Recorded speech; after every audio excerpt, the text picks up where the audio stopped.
Yeah. So I am Kristi, Yahn, provider liaison with Bluegrass Care Navigators, and I was explaining a little bit about our services along the continuum of care. We primarily, our biggest service line is hospice care and has been for over 40 years. But along that continuum, we know that people need extra support so that things don't fall through the cracks. So one of those being extra care, which is personal care and private duty in the home, which is charged on an hourly rate and is personal pay, which can be a great benefit to caregivers and those who have people at home who need a little extra support. Home primary care is exactly what it sounds like. It is a home primary care physician that will come to your home. You don't have to be home limited to access this. It is only for those who may have a taxing effort to get out to their primary care provider so that they can have that access through home. Adult daycare, we have in Frankfurt. It is not currently operating right now due to COVID restrictions. It should be up and running, but it's exactly what it sounds like. It's a medical model for adult daycare. And then we have our transitional care, not typically accessed by the consumer. It's more driven by insurance companies and the hospitals to give extra support and extra care to those who are transitioning out of the hospital with a very critical or high acute illness. And so they would be followed at home for a matter of 30 to 60, 90 days to help keep them from readmitting to the hospital. So transitional care is really good service and support. Palliative care is our service that is provided to those who have chronic symptoms related to a serious illness. So it is not necessarily end-of-life services. Palliative care can be utilized for any disease at any age, any chronic symptoms that you may be experiencing related to a specific disease. So think about that as maybe helping with anxiety, depression, nausea, pain that are related to whatever you're going through, the symptoms that you're incurring. So palliative care is an excellent resource. We have palliative care in the home, and there are also clinics in all of the hospitals.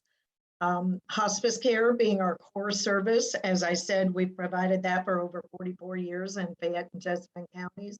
And we cover 32 counties with our hospice care throughout the state of Kentucky. So a big reach on that and a very definite need. Hospice care addresses the whole person and the family, all of the symptoms, all of the management of that, and it's provided wherever home is, whether that's your residence, a nursing home, your daughter's home, even if you're homeless. We have care under hospice care that can be provided, and you're provided a full interdisciplinary team, one of which is a chaplain like Diane, and we have the nurse, the physician, aides who can come and help, social worker who can help through so many things, the chaplain, volunteers, grief and bereavement services. All of that is under the umbrella of hospice care, and it's paid by any private insurance, Medicare, Medicaid, VA benefit. If all else fails, as a nonprofit with very generous donors, we can provide if there is no other means. Hospice care, I do want to point out, a lot of people are under the idea or the premise that, oh, someone will come to my home and I'll have this 24-hour care with all these people. And unfortunately, that's not the case. You have 24-hour access to your team via phone call or telehealth or even an in-person visit, but you don't actually have a physical person who comes to the home under the benefits and stays with the patient. So we just want to always make that clear because, you know, we don't want it said by people and then, you know, people are disappointed thinking they're going to get some on-site care like that. Our grief and bereavement services are a very important component of what we do. It is offered free to the community. You don't have to have been a patient or a caregiver under one of our services to be able to access our grief and bereavement. We have group sessions, one-on-one, kids camps, I mean, you name it. We have all kinds of support for everything from anticipatory grief all the way through the spectrum.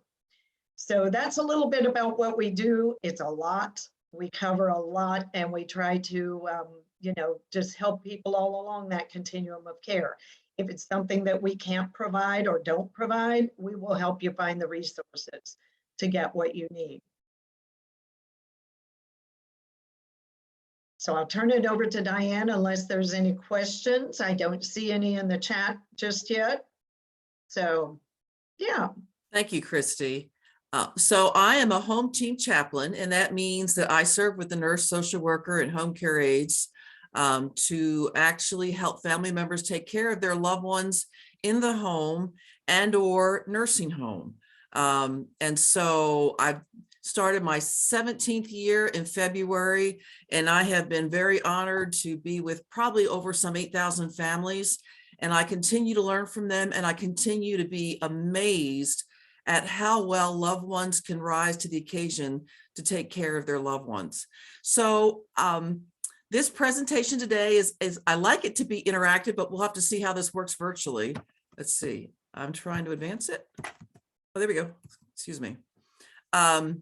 And so I would like your participation, whether you feel comfortable just like unmuting and shouting that out, or put it in the chat to Kristi. She's going to take a look at that.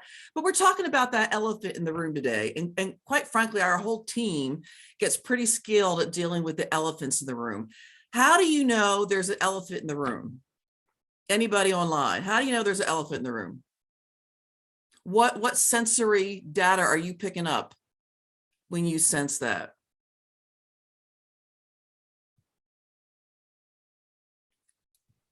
You're all like, I came here to be taught today. I could be put in the spot. Yeah.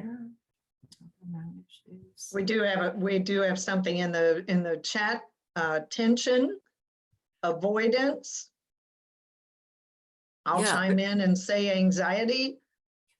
There's a sense that perhaps, thank you, that you're walking on eggs, that there's something that's not being spoken. And there's a variety of topics that create elephants in the room, but certainly in Western American culture, the whole concept of talking openly about death and dying and grieving is often filled with at least one large elephant in the room, particularly related to death, dying, and grief. But we also find that when there's an elephant in the room, if you can find a non-threatening, non-defensive way to start talking about that elephant, the elephant often shrinks. And that's when fresh opportunities become available to find new purpose and meaning in whatever situation that you're walking through. Kristi, if you see something in chat that needs to be shouted out, you please go ahead and do that. Thank you. I will, yeah. So you're probably familiar with this, the emperor who wore no clothes. And it's really interesting when you think about the fact that there's so many things as Americans we prepare for, from our children going to college, saving for our first home, getting different kinds of insurances. But not all of us will get to do that, even though sometimes we plan for those. Retirement is something we plan for.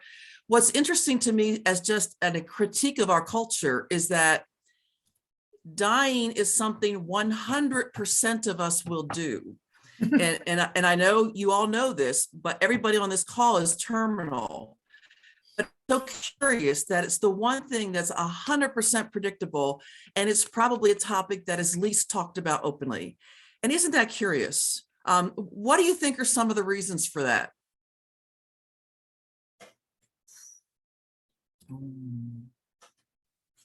We have someone who says fear. Fear of the unknown, fear of death.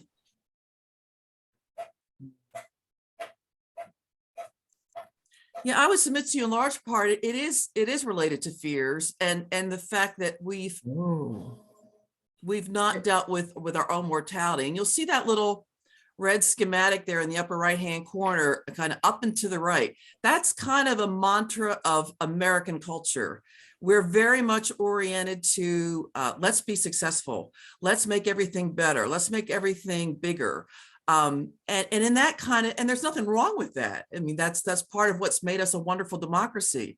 But in that kind of mindset that is so universally bought into as a culture, I kind of call it an ascent theology, then the whole idea of death and dying and grief doesn't fit, because it feels like an alien invader in something that otherwise is other kinds of waters. And that makes it often very awkward for people to know how to express what they're feeling, as well as for others to express to them how they can help them.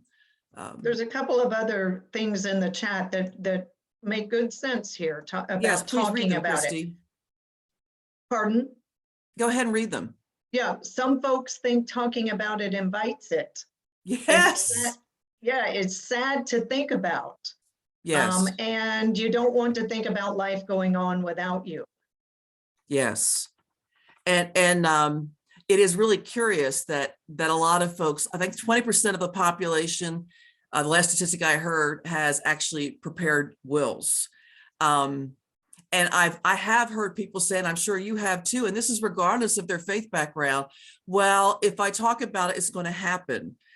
And you know, we just all have to chuckle at ourselves, right? I mean, it's irrespective of that. And it's true that part of the difficulty of talking about this is the reality that a presence of a loved one that we currently might have face to face will no longer be there. And that's very sad. And so how can we open up those opportunities to talk openly about what those folks mean to us before they take their final breath? And how do we get comfortable with that? And I will submit to you that if you and I can grow comfortable with being with others as they experience loss, as they experience grief, the reward of that is, of course, and also implied in that is dealing with your own mortality, is that you're really going to be able to be present in the moment. And that's something that has not been easily acquired in our culture. But I would submit to you that and that's part of the pandemic as well, when we're faced with limitations and with grief and with change and vulnerability. If we can find a measure of comfort with that's what it is, but how do we be lovingly present to one another? How do we talk openly about those things? I tell you what, you're going to be set free. One of my favorite theologians is Henry Nouwen. He is a Catholic priest that died in 1996, and he was just a great pastoral care reflector. And one of the comments he has made that I have often said to my families, the only people prepared to live are those prepared to die. Assuming you think that could be true, why do you think that's true?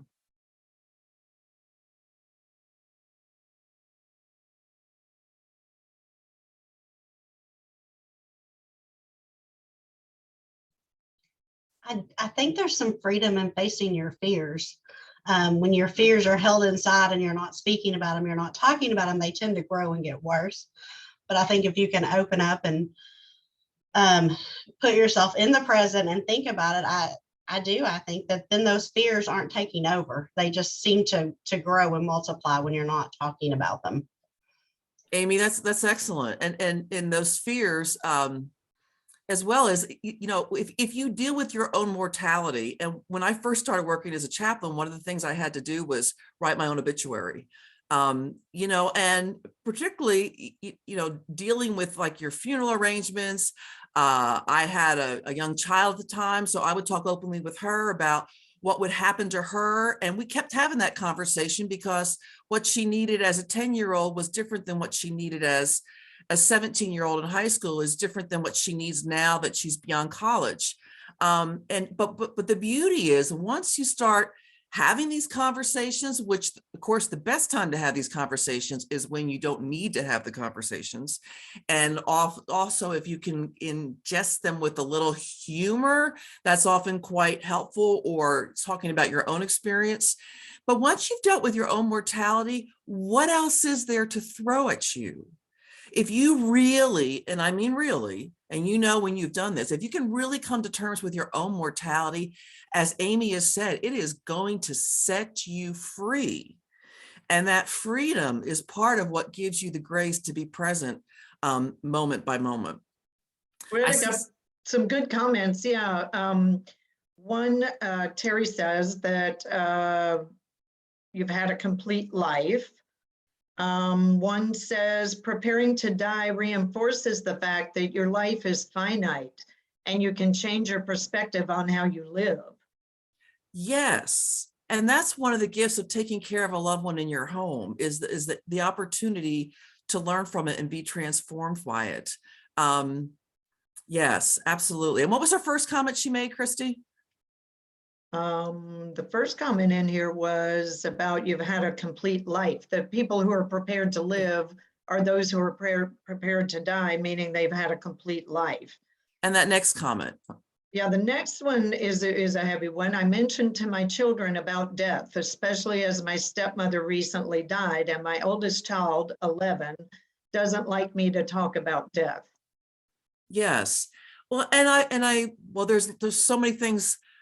My mind goes a million different directions because I think of all the different things to talk about. But in my experience, I have found that if we can include children in an age appropriate way to these discussions, they generally will do really well. They take their cues from us adults and how we're talking about it and how we're responding. But intuitively, children often have a spiritual understanding of transcendence that adults have unlearned. I just encourage you to think about that going forward. And there was something else I was going to say, but it's going to come back to me. So let's move on. This is really worth meditating on because I think it helps in part with our fear. We're not human beings having a spiritual experience. We are spiritual beings having a human experience. And it speaks to the transcendence of life. And that really, what's the essence of our loved ones is their spirits and souls that happens to be contained in a human container that at some point in time typically starts to fade, starts to be diseased, starts to no longer function as it once did. But that soul and spirit stays alive. And that's probably one of the biggest handicaps that we have in the Western culture. And we'll talk about that some more later, is that we have kind of scientifically explained away the essence of the spirit, but the spirit is very much a part of an end-of-life experience. And both myself, my teammates, and our family members get to witness that up close and personal. I think I see another comment in the chat. Kristi, am I picking that up? No. Okay, all right. It was at 14 then. Okay. So let's talk a little bit about grief. And I love this statue because I think it's a picture worth 1,000 words, in that when we've had a loved one that's died that we're close to, it feels like we're carrying the weight of the world in our human containers. And that's one of the things that sometimes leaves people feeling like, is there something wrong with me? I can barely get out of bed. I can barely put one foot in front of the other. In addition, over these last 2 years with the pandemic, there's the weight of the grief, the weight of the loss, the weight of the awkwardness of people not knowing what to say, or maybe sometimes in their intentions of saying the right things, saying something that wasn't helpful. And how do you get around that? Then you add to that the pandemic, which isolated people from one another even further, and isolated people in expressions of grief and in funeral services, which added to the weight of grief. And then on top of that, you add that there was a political discord between the whole reality of the pandemic, which further alienated people from talking openly to one another about their grief. And I hosted a grief group here in December, and just new layers of grief that you wouldn't have necessarily thought of, but I would submit it took that 4,000 pound of grief and made it feel like 6,000 or 8,000 pounds. And she was sharing how her loved one was in a long-term care facility, and she and her family were locked out from seeing him.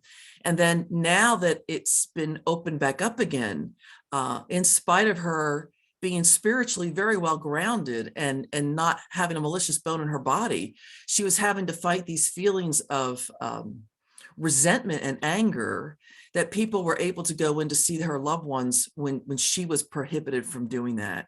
And just learning how to be present to that.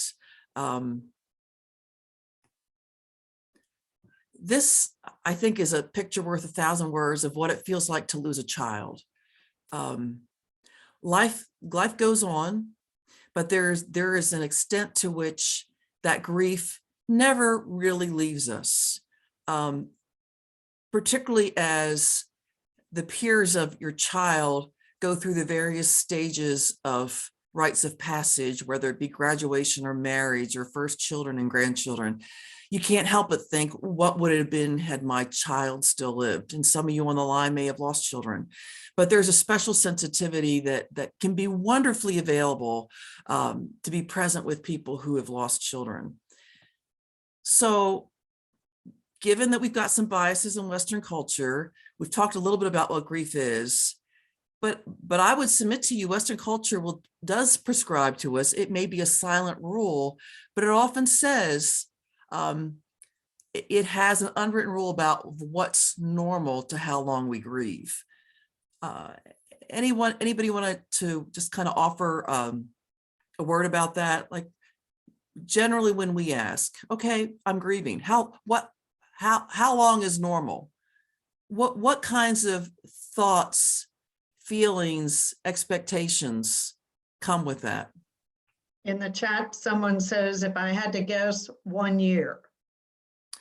Yes, I'll submit to you, one of the things that could be really helpful with the Jewish tradition is that they have a designated year of grief. And during that year, they have permission to grieve, and people know that they're grieving and give them space for that. And then there's kind of another revisit of that person's life at the end of the year with a fresh, maybe, permission to go on. In our culture, we have an expectation that there's the death. Maybe there'll be the funeral in 3, 4, 5 days. Now with cremations becoming more popular, there is often a delay between that. But then there's this wonderful outpouring of grief and support and what that loved one means. And it's great. It's wonderful. But the other folks that have not been directly impacted by the death go back to their lives. The bereaved need to figure out how to go on with their lives. But in our culture, there is a pretty sharp cutoff from a couple weeks after the funeral to going back to normal life, to people's expression of grief. And a case in point was a grief group I had in a long-term care facility. And a lot of these women had lost their husbands, and we're talking people who've been married 50 plus years. And she was sharing how 2 weeks after she had lost her husband of 55 years, her neighbor across the street, who also had lost her husband, came over to her, and seeing that she was dismayed and kind of still shaken by it, said to her, "You need to get over this." And that's pretty incredulous. But that speaks to some of what our cultural biases are. I see some more responses in the chat room, and I'd like to hear Yeah, I was those. going to bring those up. Someone did say, and you touched on this, you're always grieving to some degree. It depends, someone says. And then there was, it often seems to be based on what others' expectations are, with the eventual time to move on, like you just said. And then someone said, true, but I think there is something to be said that if you are still paralyzed by grief 1 year or more, you probably need to talk to someone. Well, and that's true. I wish we did grief better, because when we don't deal with our grief, well, let me ask you that. What are some of the indications when people have not coped well with their grief? What do we tend to see in that person?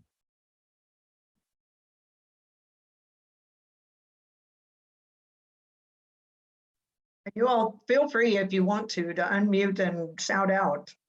Yes. We have someone who said depression. Yes. They isolate themselves, anger, depression, shutdown and anger. They can't function in day-to-day life. Lots of good responses. Yes. For men, drugs and alcohol, and women as well. In our culture, something that's actually acceptable is to busy ourselves. So we get busy, and then we don't have to think about our grief until the next loss comes. And then sometimes we're experiencing a family member whose response to a death might seem exaggerated, but very often that has to deal with grief that's not been dealt with. And I'll just submit to you that there are a whole lot of people walking around with unresolved grief.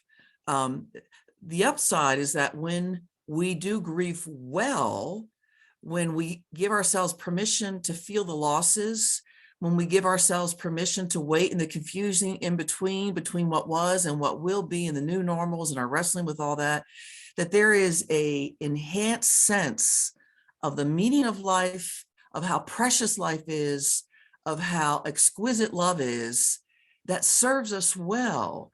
And one of my dismays as a chaplain doing this work is seeing how poorly as a culture we do with grief. I see some more responses, Kristi. Yes, someone said stages of grief may be noticeable. Yes.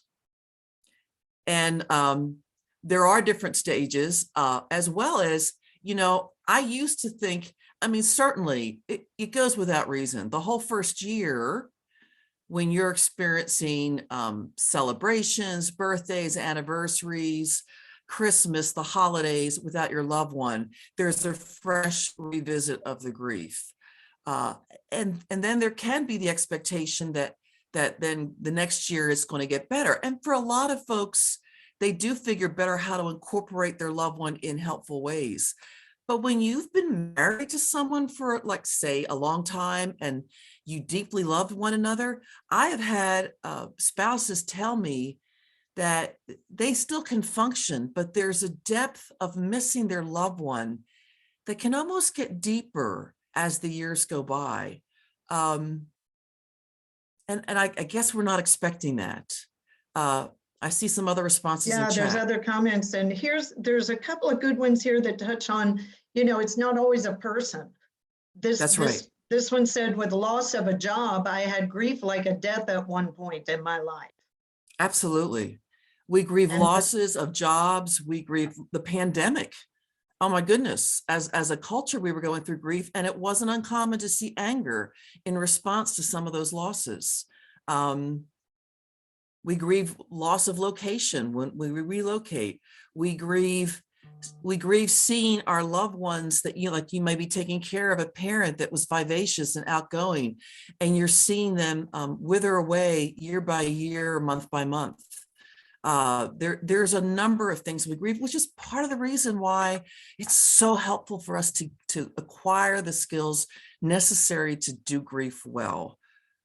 A couple of other comments you may want to touch on. There is more to grief than being sad that someone is no longer with you, like unresolved relationships, guilt, yes, etc.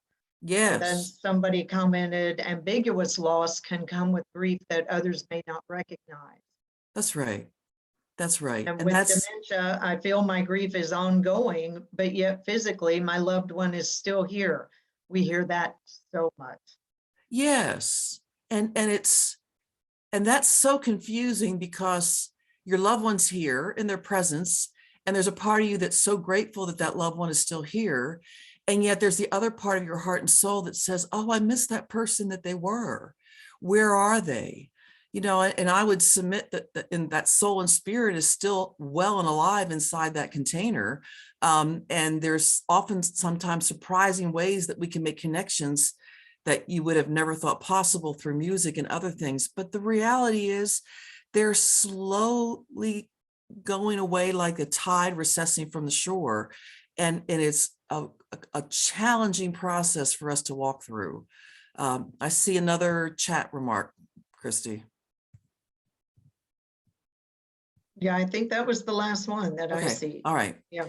So just by way of maybe, you know, whatever culture we find ourselves in, that's the culture is normal for us. And in some ways, our culture becomes the cement around our feet and our being. And it's hard for us, like a fish swimming in water, to see the water that we're swimming in. But not all cultures respond to grief as we do here in the West. And one I would submit to you is the Rajasthan people, Asians. They're a gypsy tribe. And they're a tribe whose life is admittedly very difficult. And as a culture, think about this, especially those of you that have belief in life after death. Think about this. As a culture, they grieve when a baby is born, and they celebrate when they have left this world. So much of what we tie to life rituals are the meaning we attach to those life transitions.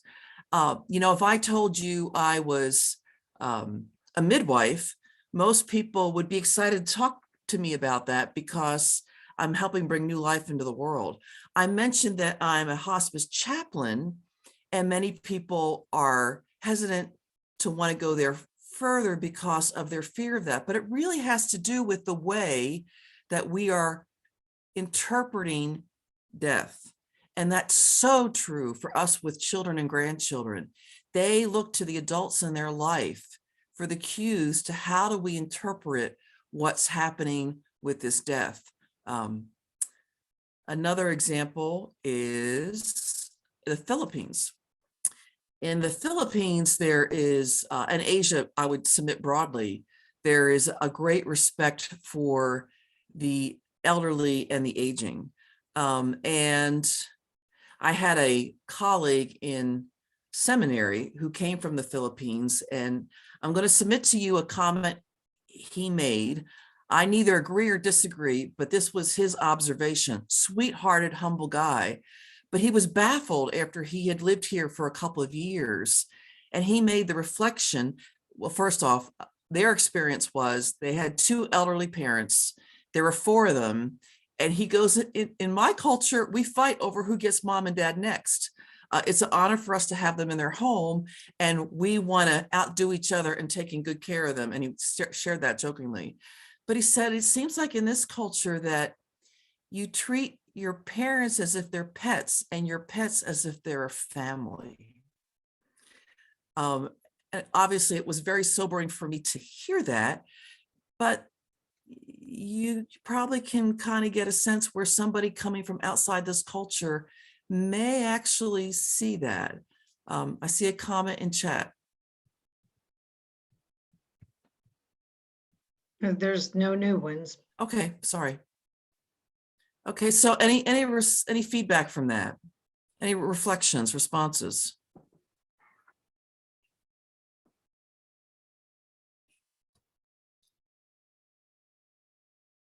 Okay. So one of the things I find over the years, I've developed my tools of the trade. Like, how can we get people to talk more openly about death and dying? And I borrowed this from one of my patients. She was in her 90s, woman of strong faith, believed in life after death, believed she was going to heaven, had a real fear of it being by cancer. And as it turned out, she ended up having a cancer diagnosis. And as she was praying and meditating and reflecting one day, she felt like the Lord impressed upon her, Elsie, I need some envelope to bring you back to your forever home in. And I found that so helpful and kind of a refreshing way to take a look at it.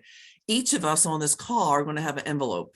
For some, it could be a sudden heart attack or stroke, or it could be a car accident, Lord forbid. For others of us, it might be a more prolonged disease process.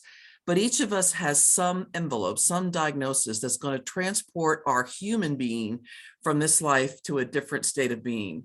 And that can be one way to kind of get that conversation going. I think another way is for us to realize that when we look to those who are declining, those who are our elderly parents, it's just so easy to separate ourselves from their experience. And what's often helpful is to think about how their experience really is our experience, like Toys R Us, them or us. And I want you to get into a mind of your dad or your mom, what they were like when they were 20, 22, 23. For that matter, you.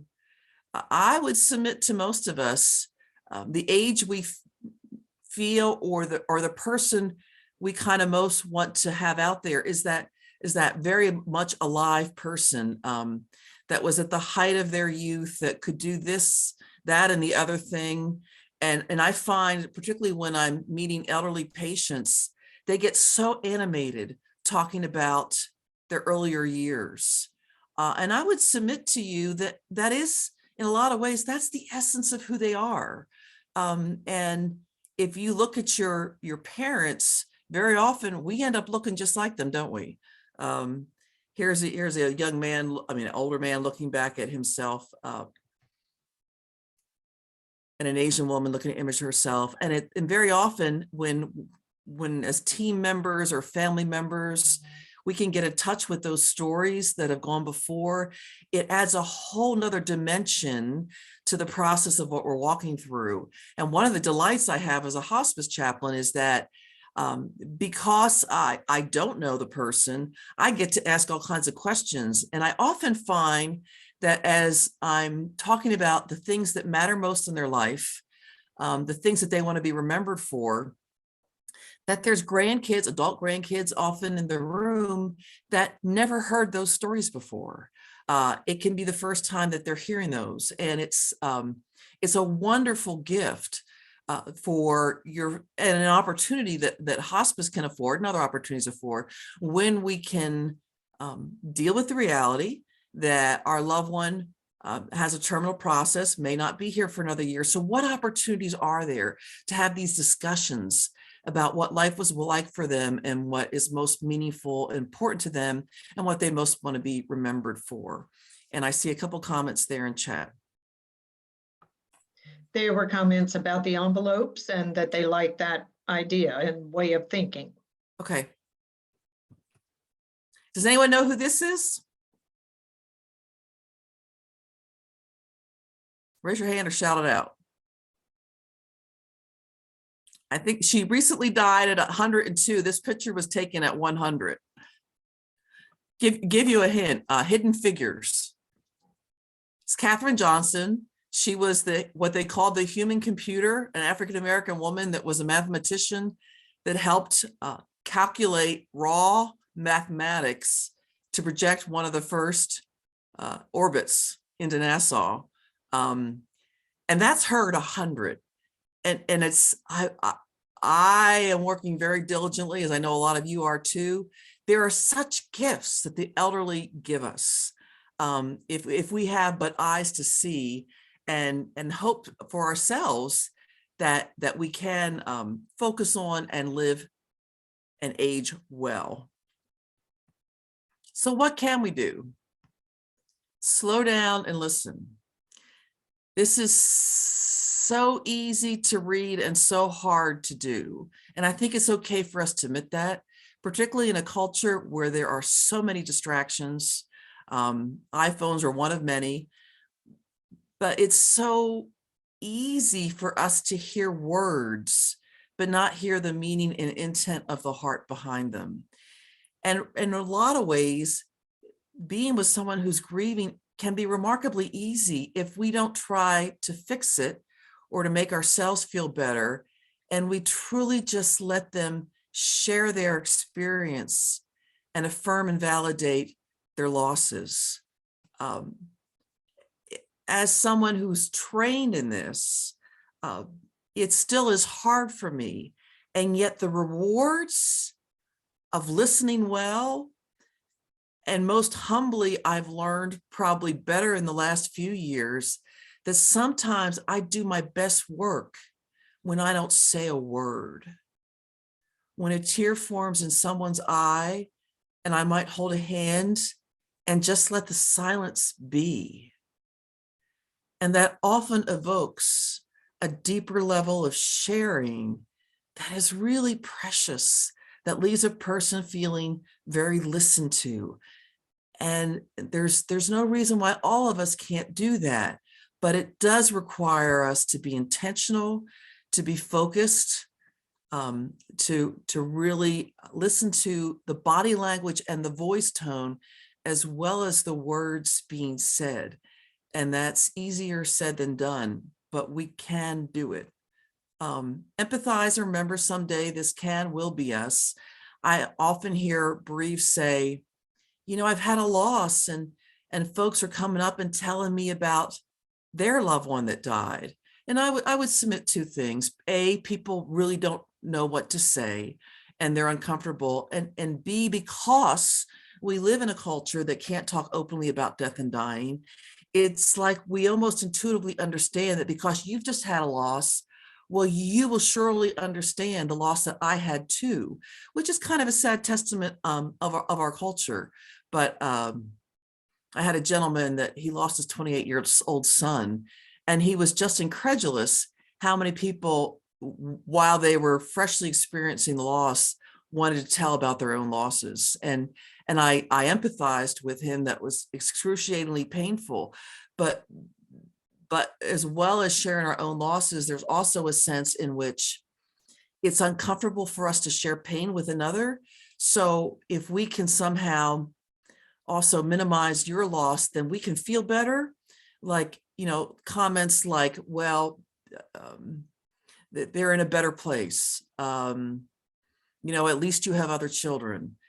Things that if we took a step back, we really don't intend to say or for it to be mean, but it really is often about us being relieved of our need to not feel uncomfortable versus being present with someone who's in pain. Take every opportunity to affirm the value and worth of our elders. And the more we do that, the more that the next generations will also catch on, which is one of the beauties of taking care of your loved ones in your home, is that your children and your grandchildren get to see you doing this. And that in and of itself is a huge statement that this life is important because we're bringing them into our home. We're making this a priority. Now, not everybody can do that, but for those who can, it's a great testament and a great contribution to the life formation and the adult formation of our adult children. Never forget your sense of humor. And if you're like me, there's times when we get pulled over to the side of the road for a funeral procession, and I'm tempted to be a little aggravated and a little put out. And then I take a pause and remember, yes, someday this will be my family. It has been my family. It will be my family again.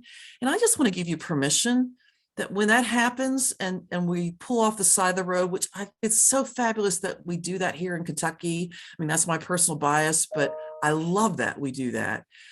Take the moment to just be thankful for your life, to say a prayer, a moment of silence for that family, and remember what's really important in life. And it's a great time to remember our own mortality. And right now, I'd like to show just a little clip. It's a Brene Brown clip on empathy versus, let's see, how are we doing on time?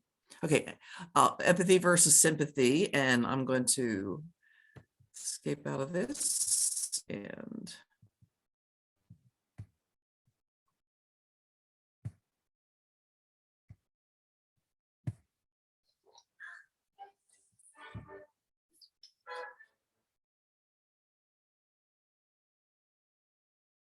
So what is empathy, and why is it very different than sympathy? Empathy fuels connection.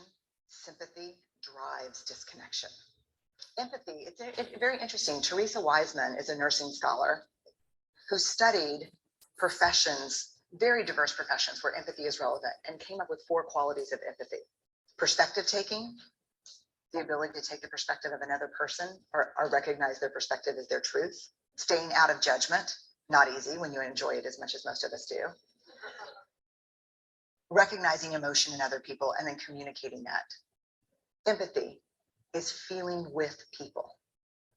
And to me, I always think of empathy as this kind of sacred space when someone's kind of in a deep hole and they shout out from the bottom and they say, I'm stuck, it's dark, I'm overwhelmed. And then we look and we say, hey, climb down. I know what it's like down here and you're not alone. Sympathy is, ooh, it's bad, no, you want a sandwich? Empathy is a choice, and it's a vulnerable choice, because in order to connect with you, I have to connect with something in myself that knows that feeling. Rarely, if ever, does an empathic response begin with at least.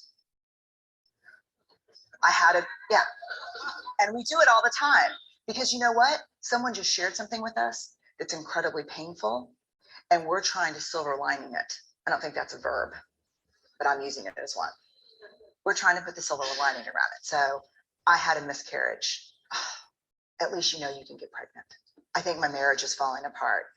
At least you have a marriage. John's getting kicked out of school.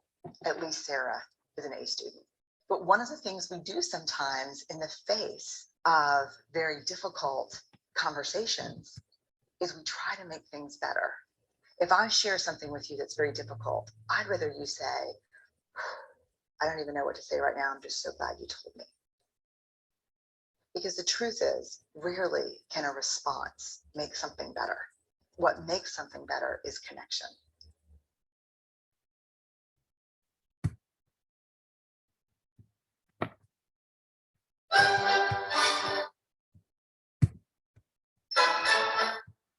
Mm.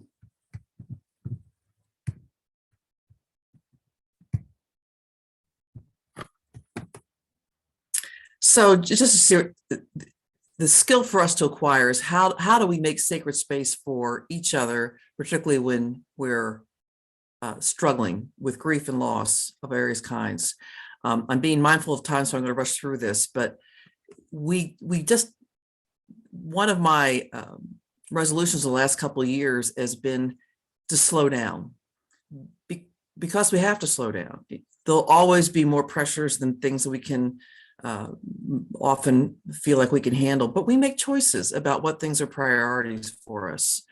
Know and celebrate your part of something much bigger than yourself. Delight in being fully present with. Pay attention to what matters most and taking care of each other.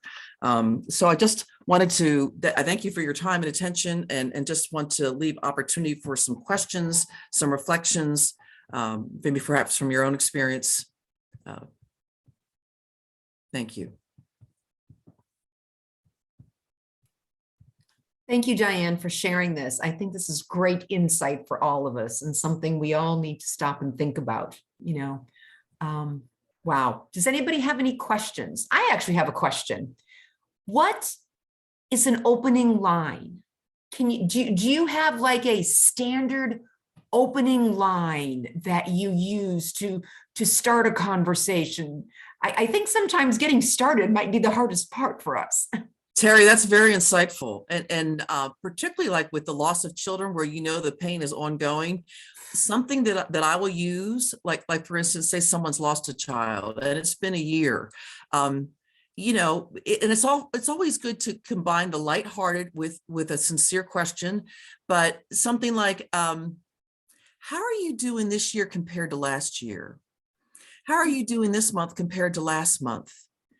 That's different than just saying, how are you, which we say all the time. It's showing that you've taken the intent of actually paying attention to there is a timing of the grief. You know, you could ask, What things are harder for you this year as compared to last year? What things, if any, are better for you this year as compared to last year? And then just listen. Once you, as you've intimated, Terry, once you open that door, it's often a floodgate of sharing, particularly if you just really can listen and not respond other than to reflect back what they're saying to you. Yes. Thank you. Good question. Yeah, thank you. Let's see. There was a comment, if you're in the chat room, it says, I totally relate to this. This when we were talking about people saying things that are just kind of off the wall, you know, they're not really taking into consideration. And it says, I can totally relate to this. When I had a miscarriage, most comments from people made me want to slap them, honestly, not comforting at all. Yeah. And I Yeah. understand her. I understand that comment. Yeah. So how do we help each other get over that and get past that? Yes. And then somebody said, sorry for your loss, Sarah. So often people make it about them and not about the person who's grieving, Mhm. which is so true. And it's really about becoming more human and sharing our life experiences and valuing that. Yeah. I think my favorite line from what you said today was the best time to have the conversation is when you don't need the conversation. Yes. That is something that should probably go up on our website. I mean, it's just so true. Well, and I find that sometimes it's the adult children that don't want to have the conversation. The parents want to have it. Sometimes it's the parents that don't want to have the conversation and the adult children want to have the conversation. But that's a really good time to interject humor. And I've kind of prefaced some conversations. My daughter, when she was 10, if anything happened to me, she was going to live with my sister in South Florida. And I had a number of patients that week that were younger than me, and it was very sobering. I came back because I wanted to recheck with her what her understanding was about what was going to happen to her if anything happened to me. And she said, oh yeah, Mom, I go live with Aunt Nancy in Florida. I said, are you still okay with that? She goes, oh yeah, Mom, I'd kind of like to live in South Florida. You know, so whatever we can do to just kind of like keep coming back at it and keeping some humor involved with it, and know that, like, even though you might have ideas about what you want or what your parents may want, give them permission that it can change. What you want now might be different than what you want later on, and that's okay. True. There's a question here. How would you talk about death to someone who doesn't want to talk about it, but they're dying? My father has inoperable cancer, but doesn't want to talk about it. What are some of those opening lines that you could use? Yes. So when I generally encounter a situation like that, I'm going to make an assumption that that person has probably experienced some painful deaths in their past that have been unresolved or untalked about. So that's kind of the beauty of the hospice team coming in, is we have no relationships with you. We're there for this purpose only, and no one feels the need to protect us. But I would often explore, so tell me, what happened when your mom and your dad died? Were you present? You know, for some of our older folks, they may have had parents that died to cancer, and it was horrible. It might have been 40 years ago. There might not have been good pain relief, and they're just crippled by this fear that their experience will be similar. So what I often will try to do that way is knock on as many different doors, as many different times as possible. Just don't give up, because even like today, they may not be willing to talk about it, but in 2 weeks from now, with a different approach, they might. So to not lose heart and to keep trying and explore their past experience with death.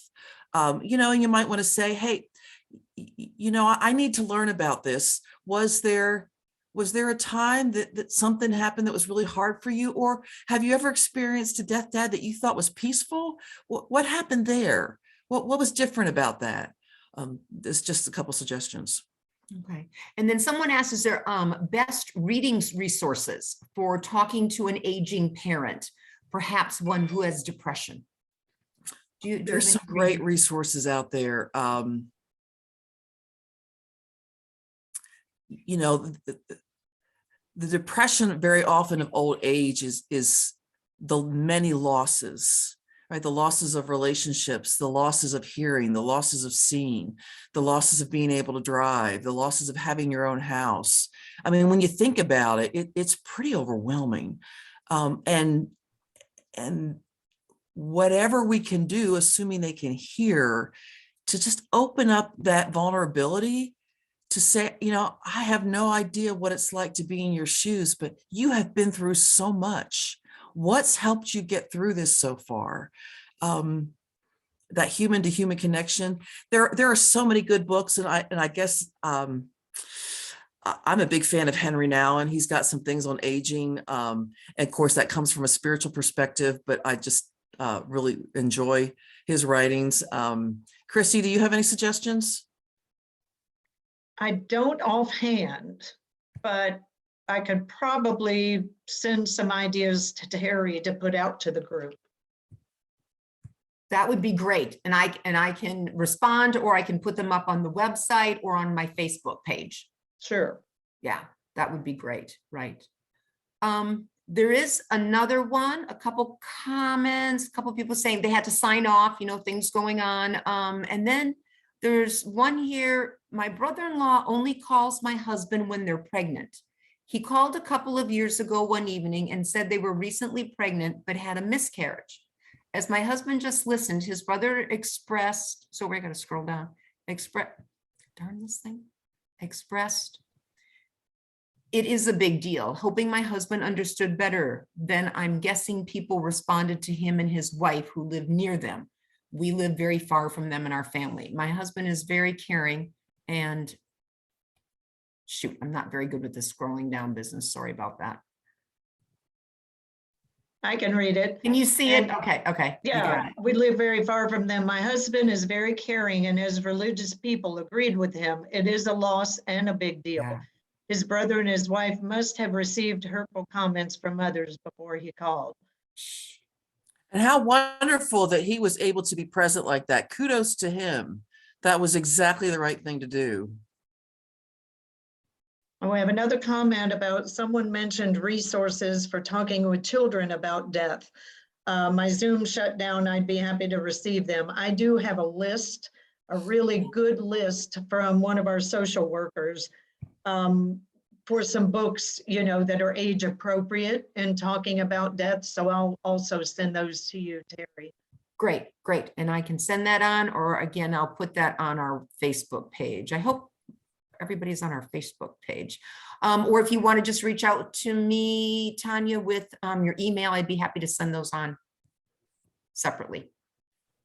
So, what And then Facebook someone page? did ask, what is the Facebook page? I guess they want to know what the website is for the Facebook. Yeah, I'm getting that right now, and I will put it on our put it in the thing, put it in the chat box. Sorry about that. Okay, I just assume everybody, you know, knows this stuff, but it doesn't. And then there were several comments, Diane, on thank you so much, and this was so helpful and a thoughtful presentation. Yeah. Wonderful. Just need to get talking about it. Many different And I ways as might possible. add, there are some games out there that you can utilize to get the conversation started about death. There's one called the Hello game, and there's one that I've ordered off of Amazon. It's called, I think it's called Veritalis. Just Google it. Google games, you know, for talking about dying. You'll see some resources there, and they're really a much easier way to broach the subject than just sitting down and going, okay, face to face, we need to talk, you know? So it kind of gives a little bit of a distraction and creates conversation. And another great time to talk about that too is if you're with your parents and a friend of theirs dies and they talk about the funeral, it's a great time to say, you know, empathize with their loss. But so what would you like, given you've had that experience? Was there things that they did that you'd like us to do for you? Take whatever opportunity comes your way. Right. Yeah, that makes sense. There was I think I told the story before, but there was a woman who I was talking to, and she was trying to get all of her her will and her advance directives done. And her family, her kids, would not listen to it. They were not going to think that mom was going to die. There was no reason to talk about this right now. And the mom was getting very frustrated. So she invited everybody over for dinner. Let's all sit down and have dinner, but she wouldn't serve food until they talked about it. And I thought, whoa, good for you. So that's one way to force people. Anyhow, thank you so much today to Diane and Kristi for joining us. I think this has been a great conversation. Please send those resources and I will get those on our websites. All right, guys. Thanks, Terry. Thank you so much. Thanks, everybody, Kristi. for the opportunity. Oh, thank you so much. Talk to everybody soon. Take care. Bye-bye. Bye.